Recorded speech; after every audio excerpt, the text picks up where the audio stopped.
Fab becomes so disciplined it scares them. You think discipline is about waking up early, hitting the gym, and checking boxes on a to-do list. You're wrong. What you call discipline is just structured procrastination, a performance you put on to convince yourself you're in control. Real discipline, the kind that Machiavelli understood, the kind that separates those who shape reality from those who merely inhabit it, is something far more dangerous. It's the willingness to become so uncompromising in your internal governance that your very presence disturbs people. They won't be able to articulate why you unsettle them. They'll just know that something about you doesn't fit into their framework of mediocrity, and that terrifies them. Let me tell you what nobody wants to admit. The world is not designed for disciplined people. It's designed for the distracted, the impulsive, the eternally reactive. Every notification, every algorithm, every social structure is calibrated to keep you in a state of perpetual response. You wake up and immediately check your phone, not because you need to, but because you've been conditioned to seek external validation before you've even validated your own existence for the day. You scroll through other people's curated realities while your own potential atrophies in the corner of your consciousness. And you call this living. Machiavelli would have called it slavery. In The Prince, Machiavelli writes about vert, a concept that gets mistranslated as virtue, but really means something closer to decisive effectiveness, the capacity to impose your will on circumstance rather than be bent by it. He wasn't talking about being good. He was talking about being capable, about possessing such ruthless self-mastery that fortune itself has no choice but to accommodate you. The disciplined person, in Machiavellian terms, is not the one who follows rules. It's the one who creates the conditions under which rules become irrelevant. You don't need willpower when your identity itself has been restructured around inevitability. Think about the last time you failed at something you said you'd do. You told yourself you'd start that project, learn that skill, transform that aspect of your life. What happened? You felt motivated for 3 days, maybe a week if you're particularly stubborn, and then the motivation evaporated. And you blamed circumstances. You blamed your schedule, your energy levels, your mental health. But here's what you didn't want to face. Motivation is for amateurs. Disciplined people don't wait to feel like doing something. They've killed the part of themselves that negotiates, performed a kind of psychological surgery, excising the voice that says, maybe tomorrow, or just this once. What remains is something that unsettles people precisely because it doesn't bargain with reality. The Stoics understood this too, but from a different angle. Marcus Aurelius, ruling an empire while practicing radical self-governance, wrote in his private journals that the impediment to action advances action, that what stands in the way becomes the way. He wasn't being poetic. He was describing a mental architecture where obstacles don't register as reasons to stop, but as information to be processed and incorporated. When you're truly disciplined, resistance doesn't demotivate you. It clarifies you. It shows you exactly where you need to apply pressure. Most people experience friction and interpret it as a sign they're on the wrong path. Disciplined people experience friction and recognize it as confirmation they're threatening something, that they're pushing against the edges of what's been allowed to them. But there's something darker here that we need to examine. Something about the nature of discipline that makes it fundamentally asocial. When you commit to real self-governance, you're essentially opting out of the social contract that keeps most people compliant.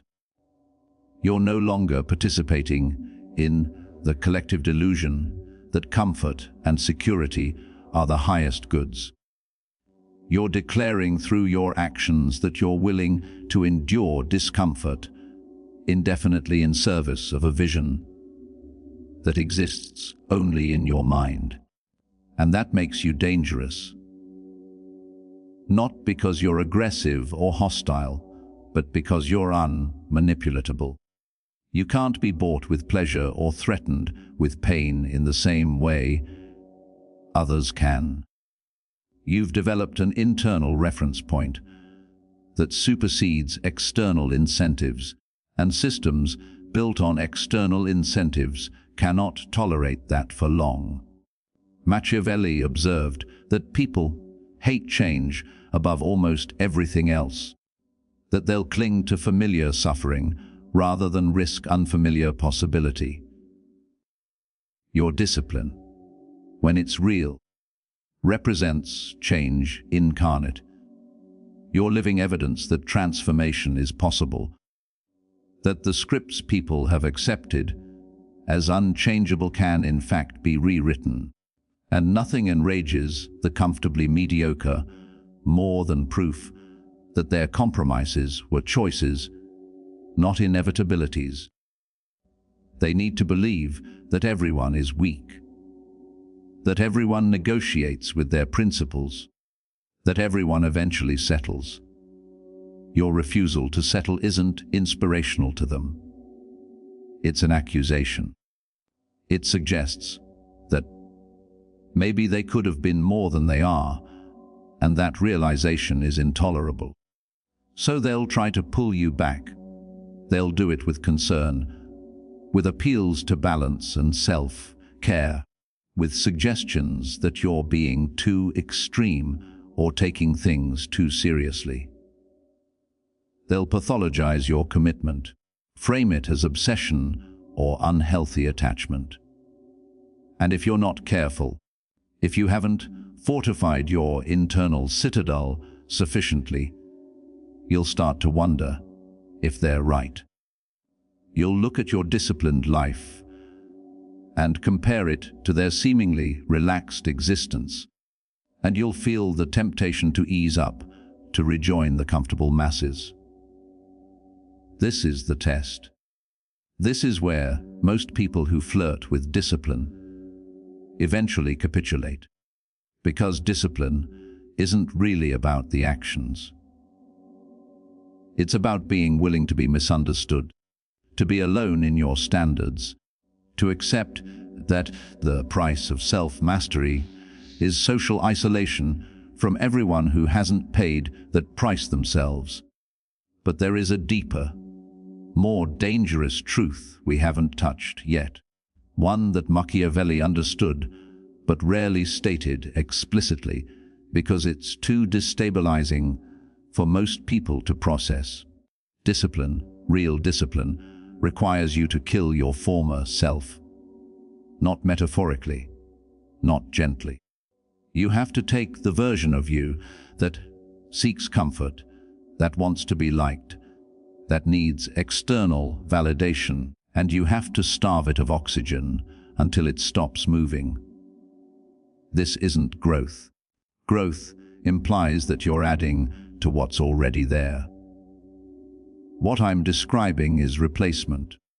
You're building a new operating system on hardware that's still running the old one, and there's going to be conflict. There's going to be a period where two versions of you are fighting for control, and only one can survive. Most self Help content won't tell you this because it's unmarketable. People want to believe they can have transformation without death, that they can become disciplined without losing anything. But you can't.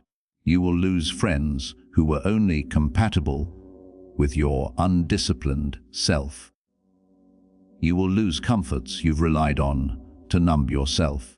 You will lose the luxury of blaming circumstances for your life, because once you've demonstrated the capacity for self-governance, you can no longer claim you're a victim of anything except your own choices. And that responsibility, that crushing awareness that you are the architect of your existence, will weigh on you in ways that scrolling through social media and complaining about the world never did. The ancient philosophers talked about this using different language. They spoke of dying before death, of the practiced death, the voluntary rehearsal of your own mortality, so that when real death comes, you've already inoculated yourself against its terror. Discipline operates on the same principle. Every time you do the thing you don't feel like doing, every time you override your impulses and act according to principle rather than preference, you're practicing a small death. You're killing the impulsive self and resurrecting something harder, something less vulnerable to circumstance. Over time, these small deaths accumulate. They compound, and what emerges is a person who fundamentally operates on different premises than the masses around them. Machiavelli wrote that it's better to be feared than loved, if you cannot be both. But this is often misunderstood. He wasn't advocating cruelty for its own sake. He was observing that fear is more reliable than affection, because fear is based on consistent demonstration of capacity, while love is based on feelings that shift with circumstance. The disciplined person doesn't seek to be feared in the traditional sense, but they do cultivate something like fear, a recognition in others that you are not to be trifled with, that you possess a core of steel that won't bend to social pressure or emotional manipulation. People don't fear your anger. They fear your immunity to their influence. Consider how this plays out in practical terms. You're in a meeting and everyone is agreeing to a deadline that's unrealistic. The social pressure to go along is immense. Disagreement means conflict, means being labeled difficult, means risking your standing in the group. The undisciplined person calculates these social costs and agrees to the impossible deadline, then complains privately about how unfair it all is. The disciplined person does the math, recognizes the deadline is unachievable, and says so clearly without emotion or apology. Not because they're brave, but because they've structured their identity around accuracy rather than approval.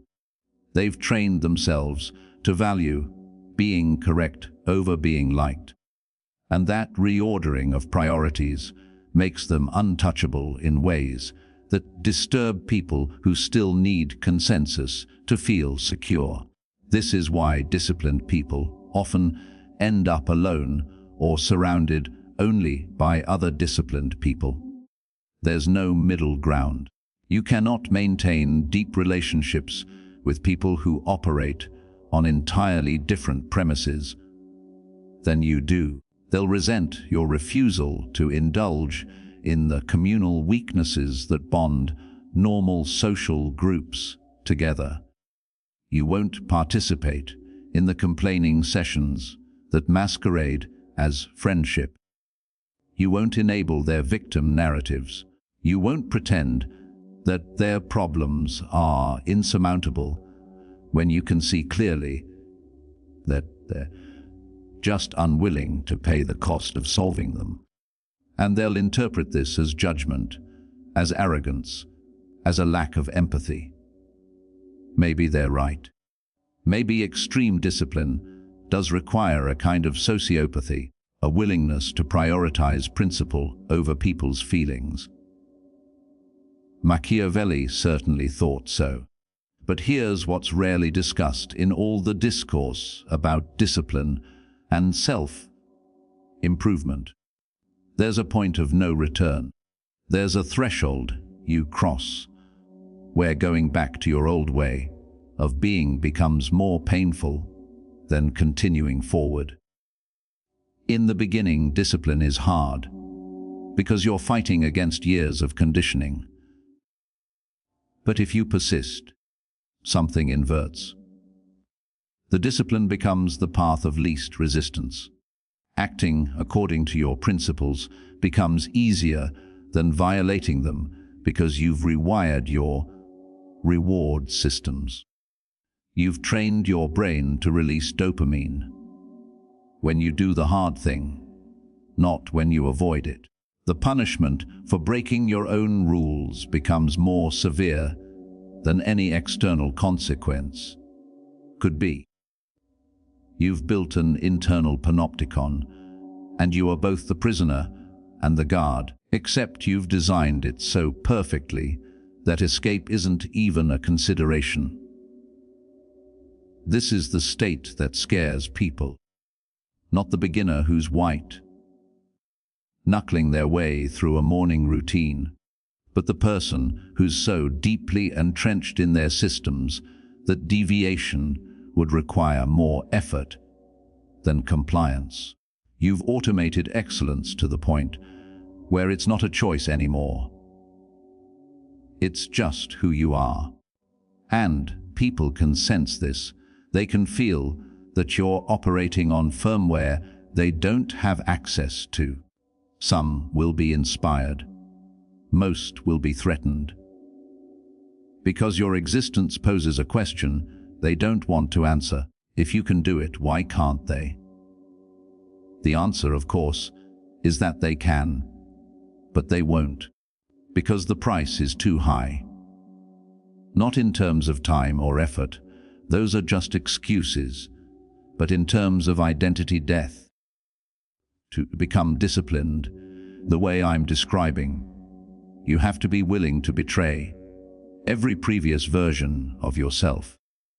You have to be willing to look at your past self with contempt, to acknowledge that the person you were was weak and delusional and complicit in their own mediocrity.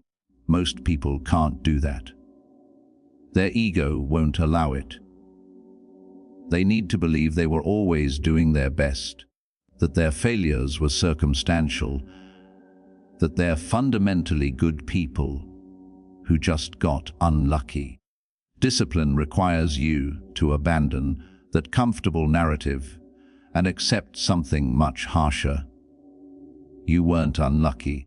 You were undisciplined, and everything you don't have is a direct result of choices you made or didn't make. Machiavelli advised the prince to learn how not to be good, to understand that the moral frameworks that govern ordinary people cannot govern those who would rule. I'm not suggesting you become immoral. I'm suggesting you become immoral in relation to your own development. Stop asking if it's fair that you have to work harder than others. Stop wondering if you deserve to struggle. Deserve has nothing to do with it. Reality is not a meritocracy. It's a mirror. It reflects back exactly what you put into it. No more, no less. The disciplined person accepts this without bitterness. They don't rage against the unfairness of existence. They simply calculate what's required and then do it, repeatedly, until the desired outcome manifests. And here's the final piece. the element that transforms discipline from a personal practice into something that genuinely disturbs the social order. When you become disciplined enough, you stop needing things. Not in the ascetic sense of deprivation, but in the sense that your well-being is no longer hostage to external conditions. You don't need the promotion to feel valuable. You don't need the relationship to feel complete. You don't need the validation to know you're on the right path. You've developed such robust internal metrics that the external world's opinion of you becomes mostly irrelevant. And a person who needs nothing is a person who cannot be controlled. Governments, corporations, social hierarchies, they all function on the premise that people can be manipulated through their needs and wants. Remove those leverage points and you become ungovernable. Not rebellious, not defiant, just fundamentally outside the systems of control that manage everyone else. This is why truly disciplined people are so rare. Not because discipline is hard, though it is, but because the implications of real discipline are too radical for most people to accept. They don't want to be free in that way. They don't want the responsibility that comes with self-mastery. They prefer to be governed, to have someone or something else to blame when things go wrong. And that's fine. The world needs followers. It needs people who will accept the premises they're given and operate within prescribed boundaries. But if you've read this far, I suspect you're not one of them. I suspect you felt the pull toward something harder, something lonelier, something that everyone around you seems to think is unnecessary or extreme. So here's what I'll leave you with. Discipline is not a means to an end. It's not something you do so that you can eventually relax and enjoy life. It is life. It's the only life worth living if you're the kind of person who can't unsee what I've shown you here. You can go back to your comfortable delusions, back to pretending that motivation and inspiration are enough. Back to the warm embrace of mediocrity where at least you'll have company. Or you can step into the cold, into the isolation that comes with holding yourself to standards no one asked you to meet, and discover what you're capable of when you stop negotiating with the weakest parts of yourself. The choice has always been yours. But understand this. Choosing discipline means choosing to become the kind of person that others can't quite understand, can't quite categorize, can't quite control, and that will scare them.